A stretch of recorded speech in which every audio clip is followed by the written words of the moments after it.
घमंडी चूहा। चूहा बहुत होशियार था। वह एक जंगल में रहता था। उसने अपना एक छोटा सा घर बना रखा था।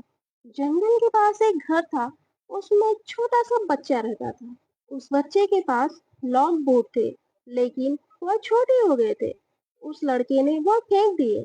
बंटी चूहा, अरे ये जूते तो बहुत अच्छे हैं, मैं इसमें आराम से सो सकता हूँ।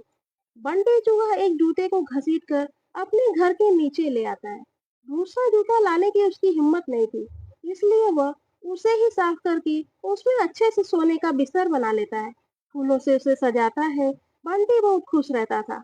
जंगल के और जानवर उसे देखने आते थे। जानवर जब उसको देखते तो बंटी चूहा बहुत नखरे में अपने जूते पर चढ़कर बैठ जाता था। एक दिन नटखट कबूतर बंटी से मिलने आया। नटखट कबूतर, बंटी भाई, बहुत सुंदर घर सजाया है और इस जूते ने तो चार चांद लगा रखे हैं। बंटी चूहा, सुन भाई, नजर मत लगा, मैंने बहुत मुश्किल से इसे सजाया है। तुम जैसों की नजर लग गई, यह खराब हो जाएगा। नटखट कबूतर, भाई, मैं तो तुम्हें बधाई देने आया था, लेकिन लगता है तुम्हारा घमंड तो सातवें आसमान पर है। बंटी चूहा, मुझे किसी की बधाई की जरूरत नहीं है। मैं जानता हूँ तुम सब मुझसे जलते हो, क्योंकि तुम बाहर सर्दी झेलते हो और मैं इस जूते में घुसकर आराम से सो जाता हूँ। नटखट कबूतर बिना कुछ कहे उड़कर वापस चला जाता है। अब बंटी चूहा सारे दिन घूमकर खाना खाता और रात को अपने जूते में आकर सो जाता था। धीरे धीरे जंगल के सभी जानवरों ने उससे बात करना बंद कर दिया था। अब उसका कोई दोस्त नहीं था। धीरे धीरे समय बीतने लगा। एक दिन रात के समय जंगल में तेज बारिश होने लगी। इस सबसे बेखबर बंटी चूहा अपने जूते में आराम से सो रहा था। उसे बाहर की मौसम का पता ही नहीं चला। बारिश का पानी बढ़ने लगा। जूते के तले में एक सुराख था, जिससे पानी जूते में भरने लगा। कुछ ही देर में बहुत सारा पानी जूते में भर गया। तभी बंटी चूहे की नींद खुली, लेकिन तब तक बहुत देर हो चुकी थी। पानी बढ़ता ही जा रहा था। उसे लगा कि अब वो मर जाएगा।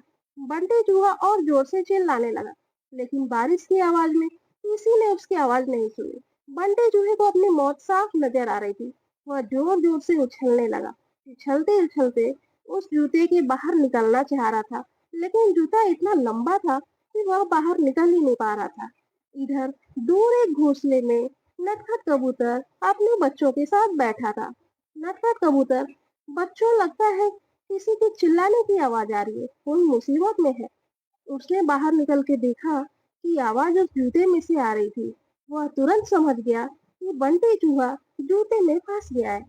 नटखट कबूतर बिना देर किए किसी तरह उड़कर वहां पहुंच गया। वह जूते के ऊपर बैठ गया। उसने देखा बंटी चूहा डूब रहा है। बंटी चूहा, कबूतर भाई, मुझे बचा लो, नहीं तो मैं मर जाऊंगा। नटखट कबूतर, क्यों, तुम्हें तो इस जूते के सिवा किसी की जरूरत ही नहीं थी। बंटी चूहा, भैया बचा लो, मैं घमंड में आ गया था।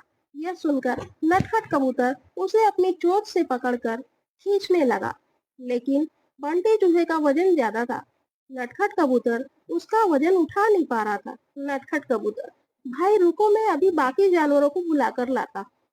नटखट कबूतर जंगल में जाता है, लेकिन सभी जानवर बंटी चूहे की मदद के लिए मना कर देते हैं। तभी रास्ते में उसे कालू कौवा मिलता है। वह उसके साथ आ जाता है। दोनों मिलकर बंटी चूहे की एक एक टांग चोंच में दबाकर उड़ जाते हैं और उसे ऊपर बने घर में रख देते हैं। बंटी चूहा अपने किए पर बहुत पछताता है। अगले दिन वह जूते को खींचकर उल्टा कर देता है। उससे उसका पानी निकल जाता है। उसके बाद वह उस जूते को घसीट कर ले जाता है और नदी में फेंक देता है। यह देखकर नटखट कबूतर और कालू कौवा बहुत खुश होते हैं। फिर बंटी चूहा सभी जानवरों के पास जाकर सबसे माफी मांगता है।